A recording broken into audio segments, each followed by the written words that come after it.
terrible memories from carrying the weight of the gun. I buried many friends, saw their souls taken by the Reaper himself. Finger on the trigger, men were letters, and I sent them to death's door. Alright, so welcome everybody. We're gonna do, I don't know the name of it yet, but we're gonna start a new thing where we interview people. Everybody starts with we're gonna start everybody with an introduction so y'all can kind of see, like, get a little bit about them. Episode 1 of this series is gonna be with Dustin, of course. Some of y'all know him, some of y'all don't, but for those that don't know him, this is Dustin Burgess. He was born in 1997. He's from Mulberry, Arkansas. He went to college at the University Tech of Ozark and studied diesel mechanic. Correct? It was automotive service technology. Automotive service technology. He's a loving father of one kid named Ronan. Civilian side, he works at J.A. Riggs Caterpillar in Fortsmith, Arkansas. And then he's a 91 Bravo in the Army National Guard. So thanks for doing this today. It's going to be a little awkward. I mean, it's the first one. I mean, it's the first interview that I've done, and then realistically, it's the first interview you've ever done, too. You're also a little camera shy. And yeah, it's super awkward being on camera. It is. But, of course, let's just see where it goes. We'll dive into it, and then we'll go from there. All right. So let's start with a flash round here. What was the last full book you read? What was it? The Name of the Wind by Patrick Rothfuss. I can honestly say I've never read that one or even heard of that one. It's a really good book. It's fantasy. It's more like dark fantasy. Dark fantasy is in like book talk dark fantasy, or like dark fantasy is in like Dark Souls dark fantasy? Kind of like Dark Souls. Okay. If you could go back into history, when and where and why? Any time in history. When?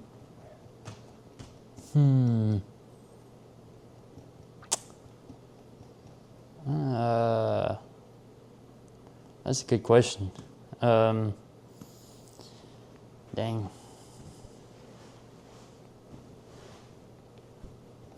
Probably maybe back when I first joined the Army. Yeah. So it would be part of your life. It wouldn't be like history in and of itself. I don't think so, no. Okay. I can't really think of anything in history that I would want to go to. Okay. What does your daily routine kind of go about? Like what does a day in the life of Dustin look like? Just your average day. So I get up and I get to work usually about 7 o'clock, and I just pretty much clean the inside of Caterpillar equipment all day. I do a numerous amount of things throughout the day. Usually get off about 5 o'clock. Then I go home and I either play video games or watch TV. Go to bed and repeat. Yep. Okay. So I want to get into like your childhood and then life, like joining the Army, and then kind of, like what you want, like what you do for work now, and then move into like your plans with your Army career. Like, do you, like, if you plan on like doing your 20, stuff like that. And then I have a final one on here that we'll touch on at the end of it that I'm going to have everybody touch on that I interview. So if you really want, so let's get into that. I guess let's get into your childhood. Like, what was, what was childhood like for you? I think it was a pretty normal childhood. Other than the fact that my parents got divorced and I ended up actually staying with my dad rather than my mother. It's usually, from what I understand, it's usually the other way around. Yeah, it's 90% of the time, especially in the state that we're from. It's normally the other way around. Yeah. About how old were you when they got the divorce? I was probably about 5 years old. So pretty young. Yeah. Young enough to not really understand what was going on, but old enough to kind of get like, hey, mom and dad aren't together. Yeah, it was a pretty brutal time for me because, you know, at 5 years old, I think anybody's a mama's boy. Yeah, I think you're a mama's boy anyways, if we're going to be honest here. So what would you say life was like, you know, right there after the divorce? Like, living with your dad, like, how would you describe it? My dad was working a lot. My mom was getting into stuff that she shouldn't have been getting into. Like what? Like if you Drugs. want drugs. Yeah. Okay. Yeah. That sounds about right for this area. You know, like one of the things that I've noticed over the years is people around that age, like when they do get a divorce, you know, one parent always falls into something along the lines of like some form of substance abuse. And normally it is the father that does it. So I will say, like,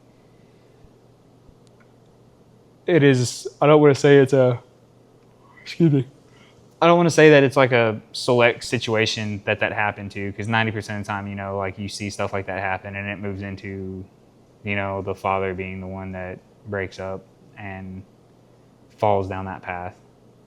But do you got any siblings? I got 2 siblings. Let's get into that a little bit. I'm the youngest of my siblings. I got my older brother. He's the middle child. He's 33, I believe. 33. Yeah. 32, 33. Something like He's that. about the same age as Sean. Yeah, 30. They were in the same class together, so yeah, about 32, 33. Yeah, I remember him saying that they went to school together. Yeah. But then there's my oldest sister, and I think she's like 34. I'm gonna say she's got 4 kids.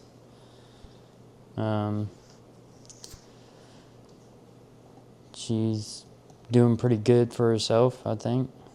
She's pretty much kind of played mom whenever my mom left. So your dad got stuck with all 3 kids? Mm-hmm. Okay. Must have been hard for him, wouldn't you think? Oh, yeah. It was. So, you know, years after that, like moving into middle school and high school, like how was that time frame in your life, right? Like,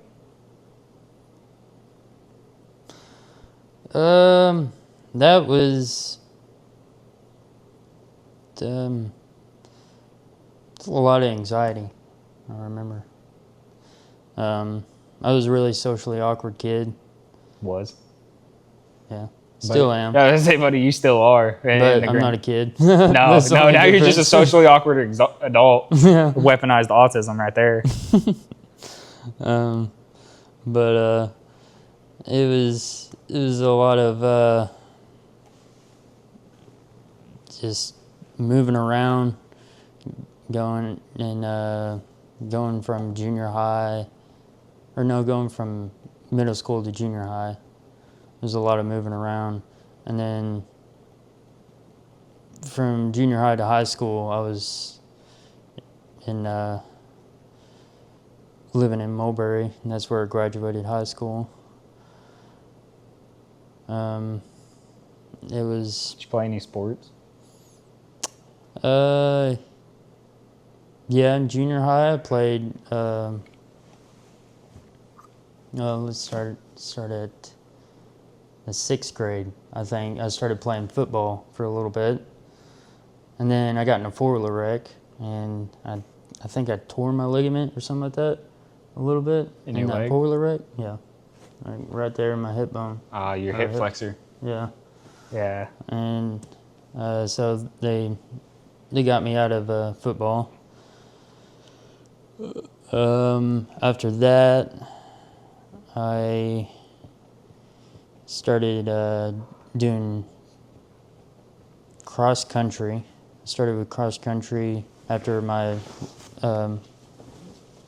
ligament or hip flexor, I guess. So you healed up. you went from a full contact sport to a sport that puts so much stress on your legs Yeah. that because that makes all the sense in the world right there. And then I think I did track for like a semester. But after that, I did a little bit of baseball in junior high in Mulberry. Okay. So so you graduate high school. Well, before we get out of that, what was there any like major events that happened other than the divorce in your childhood that like you feel like we should touch on?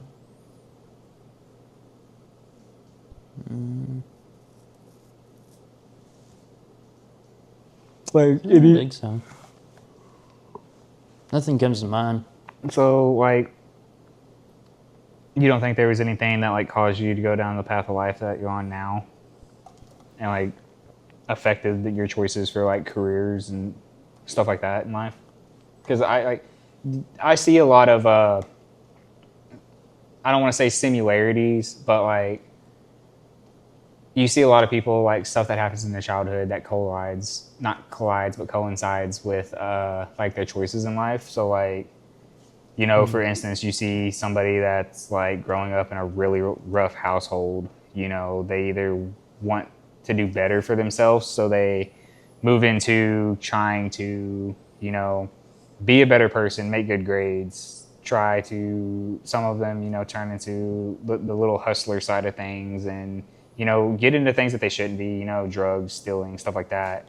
And then, you know, you have the other side of that where people, you know, come through and they come from a really rough childhood and, you know, make it big, start a multi-million-dollar business, join the military, go really far in the military, or, you know, find a career field where they get out of that situation and never have to worry about that situation again, or that situations like that again. So, like, do you feel like anything from your childhood caused you to go down the career path or life path that you're on now? I guess that's how I should word it.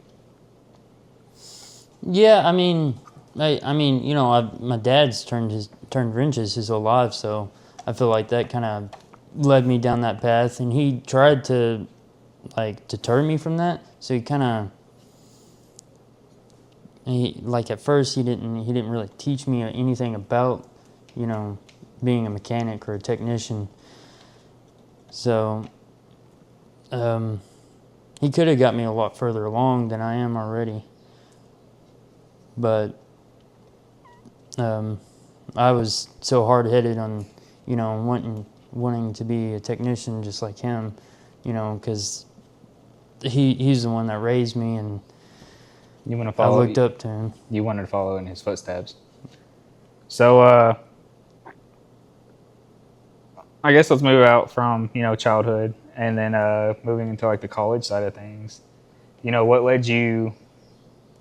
Is that so? That's kind of what led you to pick what you majored in college. Yeah. So did you finish college? I didn't. Not really, no. I got like... Let's get into that. So you started college in what, 2017, 2018? 2017. 2017?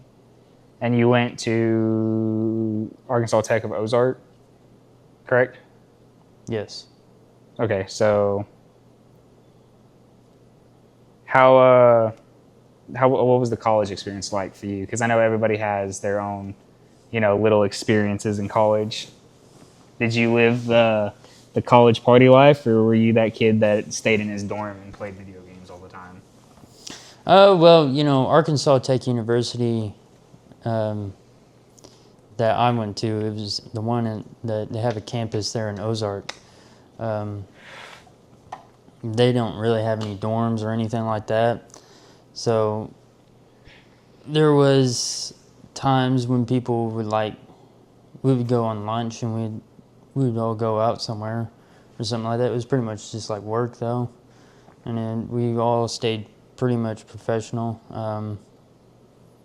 But I never really did a whole lot of drinking in college. So it was more of the kind of like the tech school side of things. Like you show up at, say 7 o'clock, and you're there at the school till 4:30, and then you go home. Pretty much, yeah. Okay. And you said you went for automotive service technician? Yep. So you went more for the gas side of things, right? Yeah, they did touch on diesel a little bit, but so it was more of like it was more gas engines. Gas engines, changing the struts, ball joints, stuff like that. Mm-hmm. So it was more of like your everyday mechanic side of things than being a diesel tech like you moved into later in your career. Pretty much, yep. So how long did you make it in college? I went to college for about 4 years, and I got my associate's degree. You went for 4 and got your associates? Yeah. So that would have put you graduating, if you started in 17, that would have put you graduating, 2020? Yep. So is that, I guess, when you left college, what was life like, leaving college? Did you go immediately into work, or is that when you kind of decided, hey, I kind of want to join the National Guard or join the Army? Well, while I was going there to Arkansas Tech University, there was a recruiter there that got a hold of me who also worked for Arkansas Tech University on the civilian side as a financial advisor.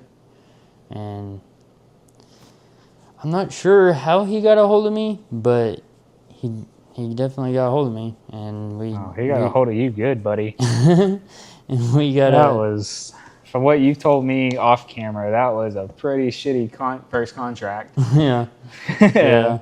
I mean, I thought, whenever I talked to him, I thought I was going to go into it, and I was going to also learn how to be a diesel mechanic, but the Army does not do that. No, that's just like saying, people pull the whole. Oh, let's take a break. We'll take a break. We'll be back. Okay, sorry about that. We had a visitor and some stuff that we had to take care of. So yeah, let's jump back into what caused you to move into joining the Army. I guess we'll word it like that. What made you feel like joining the Army was the best option for you? Let's adjust this just a hair also. All right. Yeah, that's fine. Well, everybody hears a lot about how many good benefits that the Army has and everything.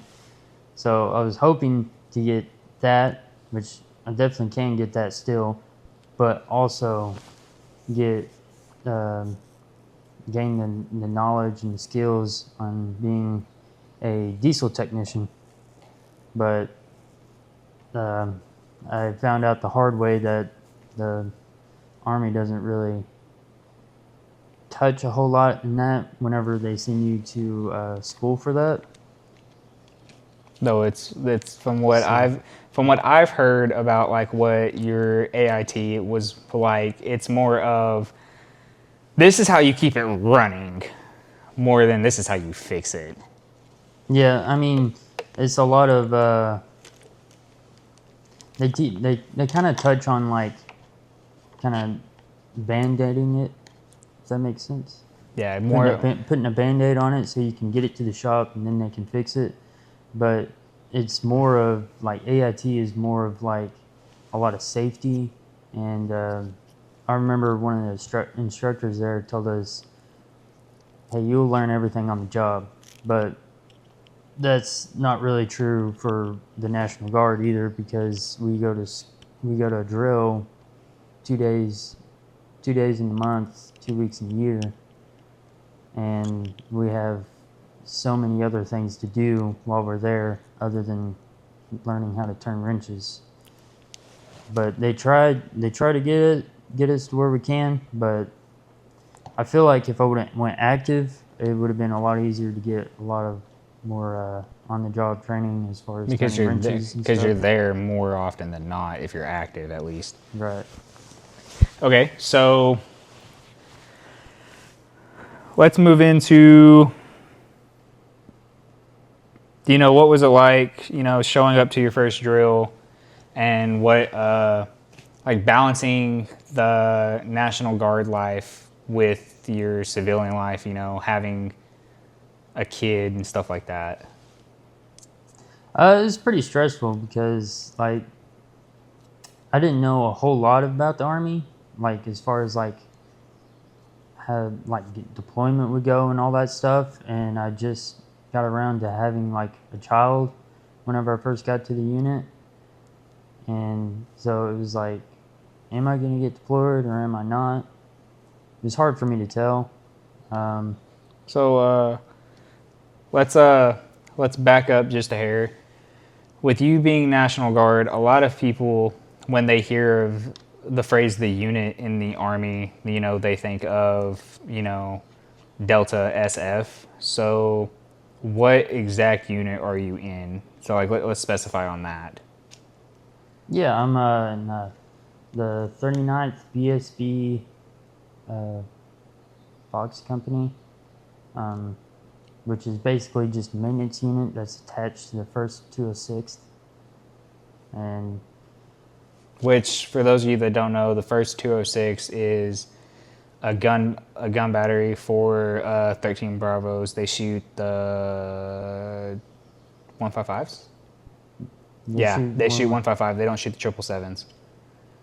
I think they do have a unit that has 777s. They do. I know Dad was on a 777 during his first deployment, but then they moved down to the softball cannons, which is the 155s. I believe. Don't quote me. I'm not a gun bunny. I don't know jack shit about the 13 Bravo field. Okay, so let's kind of keep moving on to, a little bit further along in your career. You had let's say about year 4, year 5, you had a pretty substantial event happen that almost caused you to get out of the military, correct? Yeah, I think it was more like year 3 in the Army. I think. Yeah, about halfway through my contract, I made some poor decisions, and I failed the drug test. I had to talk to the battalion commander, and they decided to give me a second chance, and I went to rehabilitation for that. But You went to rehab for weed? Yeah, we went to rehab for weed, and really what I did is I went there, and I guess it's a therapist. I'm not really sure what they are, but I talked to somebody there, and they just asked me a bunch of questions, and they're like, you know what, I really don't think you have a problem, because you were doing weed. It's not really that addictive or anything, so. No, the weed is not addictive. So marijuana is not addictive. It's the feeling that becomes addictive of it. Yeah. It's just like tramadol. Like, when I was prescribed tramadol, they were like, it's a non-narcotic. Like, you can't get addicted to it. And you don't get addicted to the tramadol itself. You get addicted to the feeling that tramadol gives you, to where you don't feel realistically anything. And when I went back and they tried to change some of my meds up, they were like, hey, you can't take this and this at the same time. And I was like, well, that sucks because I've been taking that and I need that for a while. And that was a big ordeal. So like I get where you're coming from on that. And again, like, the marijuana side of it, that's not the addictive part. It's like tramadol. It's the feeling of that it gives you. Yeah. So what ended up coming of that? So did you like get demoted or anything, or how'd that play out? Surprisingly, I did not get demoted. I was totally expecting to get demoted whenever I confessed to them that, hey, I'm probably going to fail the drug test. But they just decided to make me pay a fine for failing the drug test and make me go to rehabilitation. And that also, whenever that I failed the drug test, that was a red flag. So that made it to where it's going to not really it's not really going to be harder to get promoted again, but like it's just going to take longer, I guess, because they put me at the bottom of the list. Didn't they also tell you had to pay back your bonus? Yeah.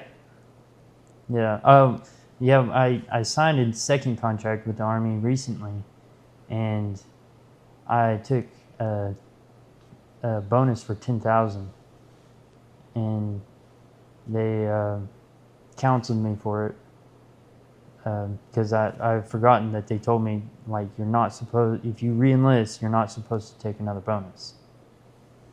So. Because of that situation. Because of the situation. So now you have to pay the $10,000 back from the bonus. Yeah, which they forfeited the $10,000, but what I got was what I'm paying back. So you'd already got like the first installment of it. So now you're paying that first installment back. All right. Okay. So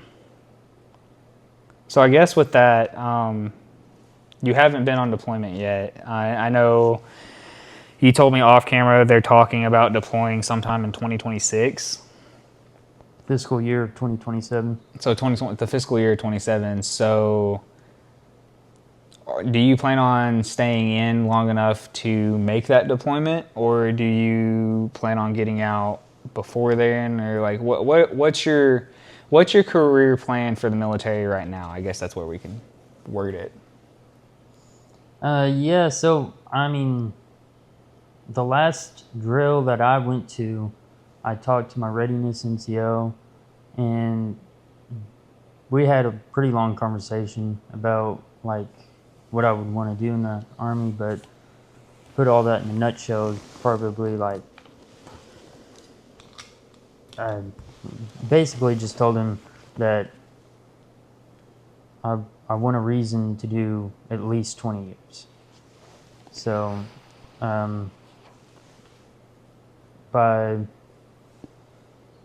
when it comes to 2027 being our deployment year, if we actually do get to deploy, I'm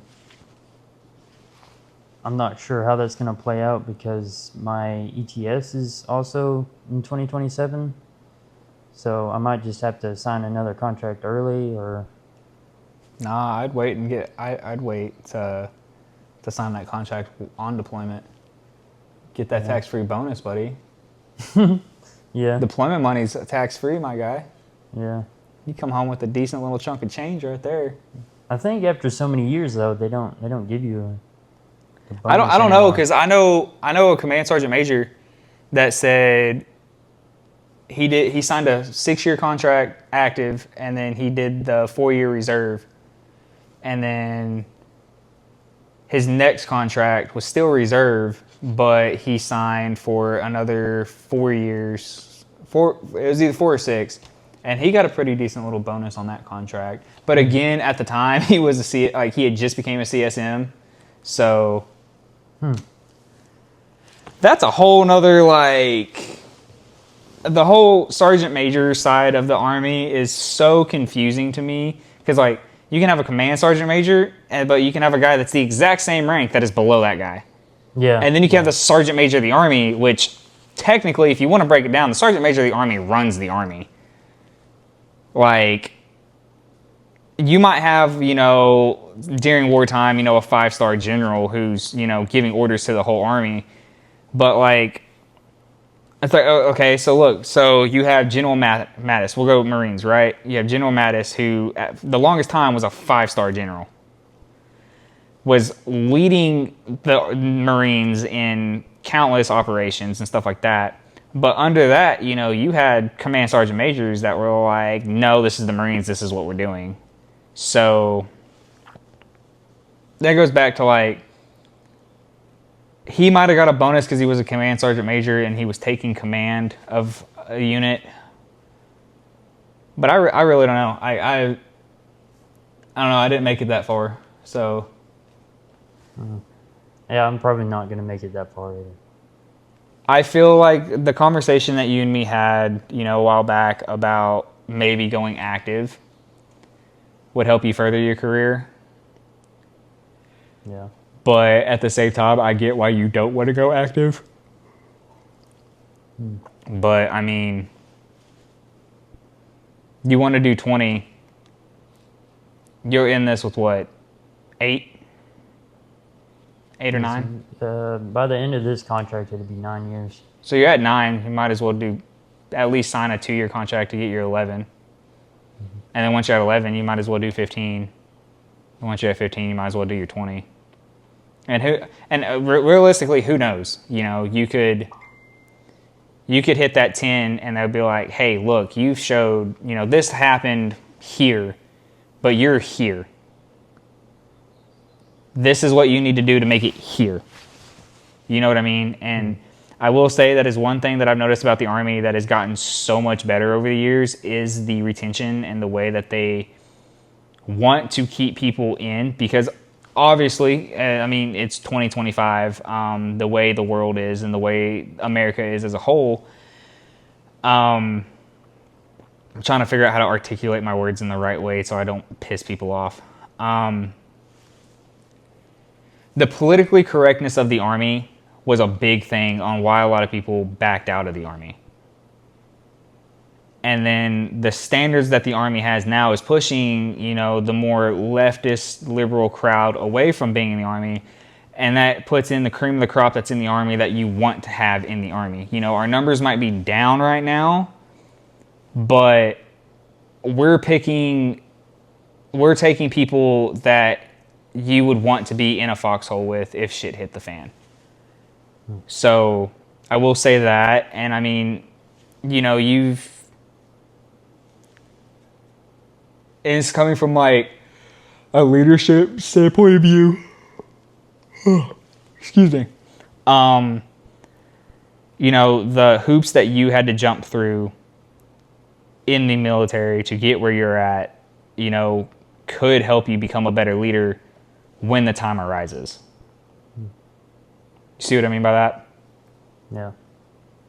So me personally, and this is just me looking out for you as a buddy, I feel like signing another contract would be beneficial to you, to the goals you want, but I would make sure you have what you want in that contract. You know, because you want to go to recovery school. There's multiple things that you've said off camera to me that you want to achieve in the Army, which some of them being your MOS is going to be hard for you to do anyways. You know, like it's going to be really hard for you to go get a Ranger tab. But you can always reclass. You know, you could reclass to an 11B, go spend 3 weeks down in Benning or Fort Moore now, whatever it's called. And you know, that opens that pathway up, which is going to be a lot easier for you to go get your tab, but at the same time, you know, it's the National Guard. It's not many. There is a National Guard element for the Rangers. I believe it's 4th bat, 5th bat. I think, because I know 20th group I know there's a National Guard Special Forces element, which is 20th Group. I believe. Don't quote me on that. Please don't quote me on that. So that's what I would do is I would talk to your retention NCO, be like, hey, look, closer to time, do some research and then move into that to build you a plan or in a path that you want to achieve everything that you can. Does that make sense? Yeah. Okay, what are we at now? We're at 17, so we're at almost 40 minutes. All right, let's go ahead and end this out. What is something that touches on men's mental health that you feel like should be said?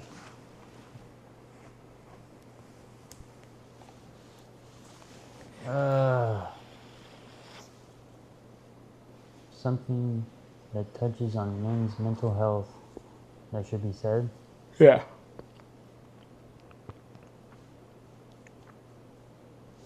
I mean, just keep your cool. Don't lash out. All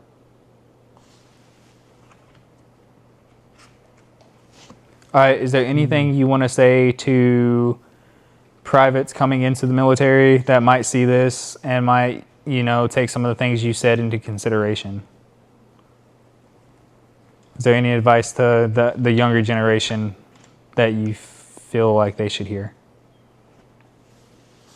Do your research before you join the Army. That is a very good answer, because realistically, there's a lot of people that I've heard stories so many times of people coming in I want to be in the Special Forces, I want to be a Green Beret, or even the Navy. We'll use the Navy because it's so common knowledge now when it comes to the Navy. So many people join the Navy I want to be a Navy SEAL, but don't get a Navy SEAL contract. That is the riskiest thing you can do, because say you go to basic, boot camp or whatever the Navy's is, and the whole class gets sick and you don't get that BUD screen test, you're in the fleet for 4 years. And it is a hard thing to go from the fleet to BUDs. Very hard. I've seen it happen, but it's very, very hard. Now, with the Army, there's a lot of people that come in and be like, I want a Ranger contract. Well, the Army needs you at the 82nd, but, we really need cooks right now. I know you want to be an 11B, but we really need a cook right now. If you just sign this contract, I promise you, when you get to your unit, you tell them you want to be in the Ranger, and you want to be a Ranger. When you get to basic, they'll make it happen. I've heard so many stories of that happening to where people get there and they're stuck in an MOS they never even wanted in the first place. So I will say that kind of to piggyback off of what you said. Do your research, and if a recruiter tells you something, put it in writing. Make it in writing, because the word of mouth thing it doesn't work. A recruiter can't tell you when you get to your unit they'll do it there. No, make sure it's in your contract. If you want airborne, make sure airborne's in your contract. If you want air assault, make sure that air assault's in your contract, or make sure you get into a unit that is an air assault unit or an airborne unit. Say you want mountain warfare, okay? There's 3 mountain units that I know of. The most famous being 10th Mountain. If you really want to be a mountain warfare guy, do your research and get into the 10th, try your best to get into the 10th Mountain. Do you have anything you want to add to that? Yeah, if you're considering joining an Army and you want to an intelligence MOS, Pass your ASVAB. Yeah, you can study for the ASVAB it'd be a good idea to study for it. 100%. And this goes to the people that are in high school now that are thinking about take the ASVAB that the school gives you, figure out where you're at, get a baseline, then go to a recruiter and be like, hey, this is what I want to do. This is my ASVAB numbers. What can I do to raise my ASVAB numbers to get this job? Because Like, say for infantry, you have to make a 22 to be infantry. I honestly think it's less with the standards now, ain't it? It's like a 13 now. I'm not sure about what kind of score you need for the infantry. I know it's low. Like, you could write your name on the ASVAB and make it in the infantry. Yeah. The least amount of waivers possible joining is better. Yeah. Anything else you want to add about anything? No. All right. So, again, thank you for doing this. For those that, don't know who we are, my name's Colton Jones. I run the YouTube channel Kraken 2 Valve. I own Jones Monster Performance, and I'm starting up Jones Media, which is going to piggyback off of this YouTube channel, but hopefully will turn into its own. I got a couple more of these little things lined up. You can find me on Instagram at Kraken 2 Valve, Facebook at Colton Jones, or Jones Monster Performance. Same with Instagram. There's both of those on Instagram.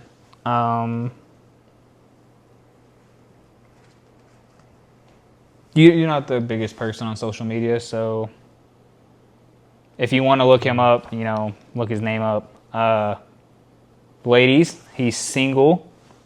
But no. Again, man, thank you for coming and doing this. I really appreciate it. Really need to work on the uhs. Yeah, that's so bad. Uhs and likes. That's my biggest thing that I've noticed. This whole thing. Same with you. Like that was most of the conversation. Yeah, BLC doesn't like that. No. So I heard at least. No. There we go again. But yeah, thank y'all for tuning into this. Be on the lookout for the next one. For those that don't know, the next interview that's happening, his name is Mike Allen. He's a 8-year Army vet during the Gulf War and has moved into a welding inspector now. He's got some pretty cool stuff that we want to talk about, and he's got a pretty cool run-of-the-mill like Army story, nothing special. And then in the works, I have a police officer actually that I'm trying to get an interview set up with that has a very interesting life story. So be on the lookout for those. Thank you again. Thank you all for tuning in. And again, thank you for coming and doing this. So y'all have a good day, and we'll catch y'all on the flip side.